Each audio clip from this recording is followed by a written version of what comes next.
श्री शिवाय नमस्तुभ्यम दोस्तों। आप सभी लोग जानते हैं कि 26 फरवरी 2025 को है महाशिवरात्रि और इस महाशिवरात्रि पर होती है एक ऑनलाइन पूजन अभिषेक जो कि आप लोग अपने घर पर ही कर सकते हो। ये बात आप सभी लोग जानते हो कि सीहोर में भी रुद्राक्ष महोत्सव इस समय पर चलता है। इसलिए दोस्तों ये साल की सबसे बड़ी शिवरात्रि होती है। इस शिवरात्रि पर आप लोगों को ज़रूर ऑनलाइन पूजन अभिषेक करना चाहिए, वो भी अपने घर पर ही पार्थिव शिवलिंग का निर्माण करके। इस वीडियो में हम आपको बताएंगे कि इस शिवरात्रि पर आपको कौन कौन सी पूजन सामग्री पहले से तैयार करके रखनी है जो कि आपकी इस ऑनलाइन पूजन अभिषेक में या शिवरात्रि की पूजन में आपको काम आने वाली है। इसकी अगली वीडियो में हम आपको बताएंगे कि आपको जो शिवरात्रि के दिन ऑनलाइन पूजन अभिषेक करना है उसकी पूरी विधि क्या है, कैसे आपको अपने घर पर ही पार्थिव शिवलिंग बनाकर इसकी पूजन अर्चना करना है। पर उसके पहले कुछ पूजन सामग्री है, इसको आपको नोट कर लेना है, इसको आपकी एक लिस्ट बना लेना है और लिस्ट बनाने के बाद इसको महाशिवरात्रि के दिन तक आपको जो है पूरा यहाँ पर तैयार करके रखना है। ठीक है, तो आइए जानते हैं कि आपको इस महाशिवरात्रि के दिन कौन कौन सी पूजन सामग्री अपनी पूजन में लगने वाली है। जो ये पूजन सामग्री हम आपको बता रहे हैं ये आपकी घर की पूजन के लिए बता रहे हैं, जो आप अपने घर पर पार्थिव शिवलिंग का निर्माण करके इसकी पूजन करेंगे। ठीक है, इस पूजन करने से जो है दोस्तों आपके घर में बहुत सारी खुशियां आती हैं, आपकी मनोकामनाएं पूर्ण होती हैं।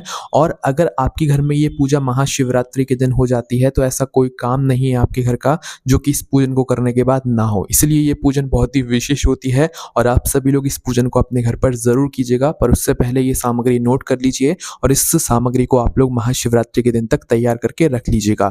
ये एक दो सामग्री नहीं है, ये थोड़ी ज्यादा सामग्री है, इसलिए हमने आपको शुरू में ही बोल दिया आप इसकी एक लिस्ट बना लो, इसको नोट कर लो और धीरे धीरे अपना सामान जो है इकट्ठा करते जाना इस पूजन सामग्री का, है ना।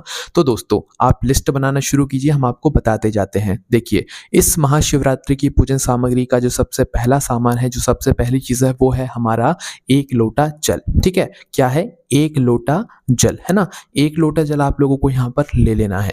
इसके बाद में दोस्तों जो अगली सामग्री है वो है हमारे 21 गेहूं के दाने। आप सभी लोग जानते हैं कि अभी ये जो मतलब समय है ये गेहूं का ही है, गेहूं आते हैं। आप सभी लोग ये भी जानते हैं कि महाशिवरात्रि के दिन जो नए नए अनाज आते हैं वो शिवलिंग पर हम लोग चढ़ाते हैं। तो पूजन सामग्री में हमें 21 गेहूं के दाने भी यहाँ पर लेने पड़ेंगे। ध्यान रखना जो गेहूं के दाने हैं वो टूटे हुए कटे पिटे ना हो, अच्छे साबुत गेहूं के दाने हो, वो भी 21 लेने हैं। 21 गेहूं के दाने यहाँ पर आपको लेने हैं ना।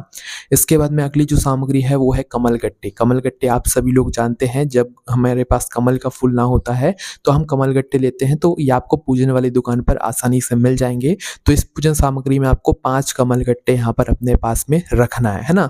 अब इसके बाद में दोस्तों जो अगली सामग्री है वो है दोस्तों 108 यहाँ पर साबुत चावल के दाने। अब हम साबुत इसलिए कह रहे हैं क्योंकि जो 108 चावल के दाने आपको महाशिवरात्रि के दिन लेने हैं, ये साबुत लेने हैं, आंखें लेने हैं, टूटे हुए या कटे पिटे नहीं लेने हैं, बस इस बात का आपको ध्यान रखना है। तो 108 साबुत चावल के दाने यहाँ पर आप लोगों को ले लेना है। ठीक है, इसके बाद में दोस्तों जो अगली सामग्री है वो है दोस्तों हमारी काली मिर्ची। काली मिर्ची आपको आपके घर के रसोई घर में मिल जाएगी, अन्यथा जितनी सामग्री हम आपको बता रहे हैं ये किसी भी पूजन वाली दुकान पर आपको मिल जाएगी और वहां पर आप उससे उस व्यक्ति को ये चीजें बताकर पूजन वाली दुकान से ले सकते हैं। तो यहाँ पर आपको 21 काली मिर्ची चाहिए। कितनी चाहिए? 21, है ना। काली मिर्ची जो होती है काले कलर की होती है, गोल गोल होती है। तो 21 काली मिर्ची, 21 काली मिर्ची यहाँ पर आपको चाहिए पड़ेगी। ठीक है, इसके बाद में दोस्तों आपको चाहिए पड़ेगी काली तिल। काली तिल आप शिवलिंग पर चढ़ाते होंगे या जल में डालकर चढ़ाते होंगे, तो काली तिल होती है, ये भी आपको पूजन वाली दुकान पर मिल जाएगी। तो एक चुटकी काली तिल यहाँ पर आपको ले लेनी है इस पूजन सामग्री में, है ना। इसके बाद में दोस्तों आपको चाहिए यहाँ पर एक धतूरा। क्या चाहिए? एक धतूरा, है ना। तो धतूरा आप लोगों को जो है इस दिन कहीं पर भी कोई भी बेचता हुआ मिल जाएगा, तो उससे आपको धतूरा खरीद लेना है ना। तो एक धतूरे की यहाँ पर आपको आवश्यकता पड़ेगी, बाकी ज्यादा मिल सकते हैं तो वो भी ले सकते हैं, पर कम से कम एक धतूरा यहाँ पर आपको चाहिए पड़ेगा। इसके बाद में दोस्तों आपको चाहिए बेलपत्र। कितनी? 7 बेलपत्र, है ना। तो आप चाहो तो तोड़कर लेकर आ जाना, या तो आपको इस दिन कोई भी बेचता हुआ दिख जाएगा, है ना। तो यहाँ पर आपको 7 बेलपत्र चाहिए और साथ ही शमी पत्र चाहिए। शमी पत्र वो जिसमें छोटी छोटी पत्तियां होती है ना, ना, वो वाली शमी पत्र। तो 7 बेलपत्र और 7 शमी पत्र, ये दोनों चीज़ें आपको यहाँ पर इस पूजन सामग्री में चाहिए पड़ेगी, है ना। अब इसके बाद में दोस्तों अगली जो चीज़ है वो है दोस्तों लाल फूल, 7 लाल फूल, है ना। या तो दोस्तों आप 7 सफ़ेद फूल भी ले सकते हो, है ना। तो आपको जो मिल जाए वो आप ले लीजिएगा, अन्यथा दोनों लीजिएगा, 7 लाल फूल भी लीजिएगा और 7 सफ़ेद फूल भी लीजिएगा, ठीक है। क्योंकि माता पार्वती जी की भी हमें इस दिन पूजन अर्चना करनी होती है ना। तो लाल फूल अगर ना मिल पाए तो एक गुलाब के फूल को लेकर उसकी 7 गुलाब की पंखुड़ियों को तोड़कर आप 7 पंखुड़ियों को रख लीजिएगा, और 7 सफ़ेद फूल तो आप लोगों को यहाँ पर मिल ही जाएँगे, ठीक है। तो दोस्तों ये थी हमारी वो पूजन सामग्री, इसको आप लोगों को इस दिन लेकर आना है। और इसके बाद में अभी और भी सामग्री है जो कि अभिषेक की सामग्री है। मतलब इस दिन जो हम शिव जी पर अभिषेक करते हैं ना, शिव जी का जलाभिषेक, दुग्धाभिषेक और भी बहुत अभिषेक होते हैं, तो उसकी एक सामग्री अलग है जिससे हम लोग अभिषेक करने वाले हैं। तो जितनी ये हमने अभी आपको सामग्री बता दी है, ये शिव जी की पूजन में हमें काम आने वाली है। अब हम लोग जानते हैं कि कौन सी वो सामग्री है जो कि हमें शिवरात्रि के दिन अभिषेक करते समय यहाँ पर काम आने वाली है ना। तो देखिए सबसे पहली जो सामग्री है यहाँ पर वो आती है हमारी दूध, है ना। तो देखो यहाँ पर आपको क्या चाहिए कि पंचामृत की जो सामग्री होती है ना वो पूरी चाहिए पड़ेगी, जिसमें पंचामृत में 5 चीजें आती हैं। दूध आता है, दही, घी, शहद, शक्कर, ठीक है। ये 5 चीजें होती हैं पंचामृत में। आपको एक पात्र में पंचामृत भी बनाकर तैयार करके रखना है और ये 5 चीजों को अलग अलग भी तैयार करके रखना है। दूध, दही, घी, शहद, शक्कर को अलग अलग कटोरियों में, अलग अलग पात्र में भी रखना है, थोड़ा थोड़ा अभिषेक के लिए, ठीक है। ध्यान रखना जो दूध होगा वो गाय का दूध होना चाहिए। आपको भले और दिनों में ना मिलता हो, इस दिन कोशिश कीजिएगा गाय का दूध लेकर आए हैं। दही की बात करें तो दही तो आपको वैसा भी कोई भी मिल सकता है, आप उसका पता लगा सकते हो कि वो गाय का है या भैंस का है। तो दही आप लेकर आ जाइएगा, कोशिश कीजिएगा आप अपने घर पर ही जमा ले, गाय के दूध से बनी हुई ये चीज़ें हों। और घी भी शुद्ध देसी गाय के दूध का होना चाहिए, है ना। इस बात का भी ध्यान रखना, घी का ज़रूर आप लोग ध्यान रखना, घी बहुत ही अहम भूमिका होता है हमारी पूजन सामग्री में। नकली या लोकल घी आप लोग लेकर मत आइएगा। इसके बाद में शक्कर, जो भी मोटे दाने की या पतले दाने की शक्कर आपको चाहिए। शहद की एक डिब्बी आती है, पूजन वाली दुकान पर आपको मिल जाएगी। अगर आपके घर में असली शहद है तो उसका ही प्रयोग कीजिएगा, और पूजन वाली दुकान पर आपको शहद की छोटी सी डिब्बी 20-30 रुपए की मिल जाएगी, ठीक है। तो दूध, दही, घी, शहद, शक्कर, ये 5 अलग अलग सामग्री आपको रखना है, और इन 5 सामग्रियों को मिलाकर एक पंचामृत भी बनाकर आपको रखना है। पंचामृत चाहो तो रहने देना, बाकी ये 5 सामग्री अलग अलग जरूर रखना, ठीक है। एक एक कटोरियों में आप लोग रख लेना, है ना। इसके बाद में दोस्तों जो अगली सामग्री आती है वो आता है हमारा इत्र। इत्र मतलब जिसे हम लोग इंग्लिश में कह सकते हैं सेंट, जो कि आप लोग लगाते हो। पर भगवानों की पूजन में या सामग्री में वो इत्र नहीं होता है, ये इत्र अलग होता है जो कि भगवानों को लगाया जाता है। ये इत्र आपको सिर्फ और सिर्फ पूजन वाली दुकान पर मिलता है, अपने घर का कोई इत्र मत लीजिएगा, ठीक है। तो पूजन वाली दुकान पर जाकर आप लोग इत्र बोल दीजिएगा, वो आपको निकाल कर दे देंगे, जो कि भगवान की पूजन कार्यों में इस्तेमाल होता है।